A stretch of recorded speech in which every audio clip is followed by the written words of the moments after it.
시험 문제 속에 이준석과 윤석열, 윤지영 기자. 네. 시험 문제 속에 이준석, 윤석열, 이거는 무슨 내용일까요? 네, 시험 문제 바로 국민의힘 김병욱 의원이 본인의 SNS를 통해서 공개한 내용인데요. 네. 이 문제를 좀 보시면 이게 이 전라북도 지역의 한 고등학교에서 출제를 한 내용입니다. 아, 시험 문제예요? 네, 생활과 윤리 과목 시험 문제인데요. 이게 기말고사 시험 문제였는데 보시면 이 서술형 5점짜리 문항 2개의 문제가 논란이 되고 있습니다. 네.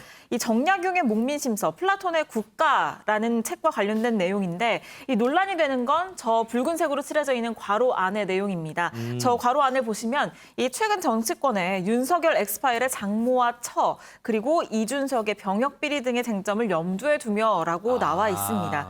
그러니까 윤 전 총장과 이준석 대표에 대해서 좀 부정적인 인식을 심어줄 수 있다는 점 때문에 논란이 되고 있는데요. 그러겠네요. 이뿐만 아니라 저 두 가지 모두 현재 의혹 제기 정도의 단계인 그렇죠. 건데 네. 저 문제를 보면 사실상 저 내용을 사실로 단정한 듯한 이 취지로 읽히기도 하거든요. 모르는 학생들이 봤을 때는 아, 그런가 보다라고 볼 수도 있겠어요. 네, 그렇죠. 이 시험 과목에 응시한 학생들, 2학년 학생들 140여 명 가운데 60여 명이 응시를 했다고 하는데 그 학생들이 다 저 시험 문제에 답을 제출을 한 겁니다. 이게 논란이 커지면서 이 문제를 출제한 기간제 교사는 학생들이 쉽게 답을 할 수 있도록 시사적인 사례를 추가를 했다라면서 이렇게 내용을 썼던 이유에 대해서 설명을 했습니다. 다만 이 다른 사람들이 편향적으로 볼 수 있다는 건 인정한다면서 이 학교 측에 사과 입장을 전달을 한 상태고요. 이 학교 측은 지난 3일 홈페이지를 통해서 이 공정과 정의 있는 신뢰성 평가를 위해서 재시험을 결정한다라면서 이 학생들과 학부모에 대한 사과 입장을 밝혔거든요.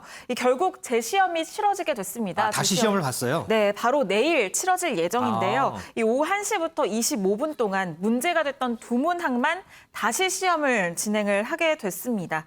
하지만 야당은 계속해서 비판을 이어가고 있는데요. 네. 특히 이 SNS에 저 시험 문제를 올렸던 강병원 의원은 이 교사가 학교를 정치 선동의 공간으로 보고 있다고밖에 볼 수 없다라는 지적을 내놓으면서 이 교육부에 관계자를 엄벌해야 한다고 촉구했습니다. 윤영글 대표님, 네. 예전에도 이제 학교 시험 낼 때 뭐 이렇게 이런 문제 하면서 이렇게 내는 부분들이 몇 차례 있었잖아요. 네. 그때마다 이제 논란이 됐는데 글쎄요, 학교에서 미리 좀 이렇게 좀 걸렀으면 어땠을까?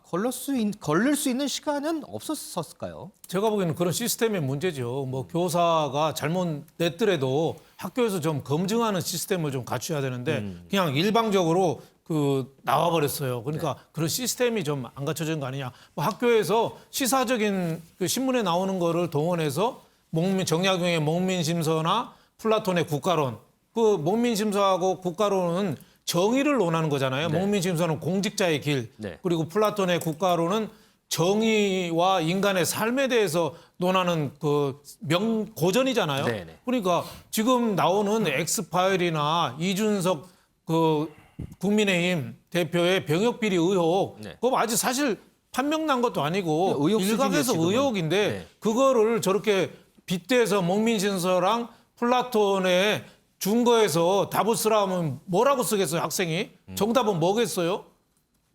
윤석열 야당에 지금 정치 선언한 윤석열 지지율 1위지만 자격 없다는 거고 이준석은 지금 국민의힘 대표인데 자격 없다는 게 답 아니겠어요? 그러니까 너무 사실인 것처럼 해서 일부 의혹 제기를 사실인 것처럼 해서 저렇게 답을 몰고 간다는 거 굉장히 좀 걱정스러운 대목이고 네. 또 하나는 교사가 학교를 정치 선동장으로 삼는 거죠. 저렇게 하면은 특정 생각을 자꾸 주입하는 게 되잖아요. 오해가 생길 수도 있죠. 그렇죠. 얼마 전에 왜 광복 회장 김원웅 회장도 소련은 해방군이고 미군은 점령군이라고 해가지고 그걸 어디 양주에 있는 고등학교에 강의한 걸 보내서 그것 좀 논란이 됐잖아요. 네네네. 또 어느 고등학교 교사는 천안함 함장에 대해서 막 욕설하는 것도 한참 논란이 됐거든요. 학교는 상아탑이잖아요. 네. 가장 중립적으로 학생들한테 사실을 알려주고 냉정하게 판단할 수 있고 사고 함양을 해야 되는데 저렇게 일방적인 생각을 자꾸 주입한다는 건 굉장히 위험한 발상이 아닌가 싶고 우리나라 정교조도 있고 여러 가지가 있지만 정말 학생들에 대해서는 정치에서 좀 떠나서 좀 객관적으로 판단할 수 있는 그런 교사가 좀 돼야 된다 이런 생각이 듭니다. 글쎄요, 이 시험 문제를 보니까요, 굳이 이런 예를 들지 않더라도 공직자에게 필요한 덕목을 이 정의화국의 목민심서에 근거해서 서술해라. 이렇게 해도 충분히 문제가 되는 게 아닌가. 그러니까 학생들이 풀 수 있는 문제가 되는 게 아닌가. 글쎄요. 그런 생각도 좀 드네요.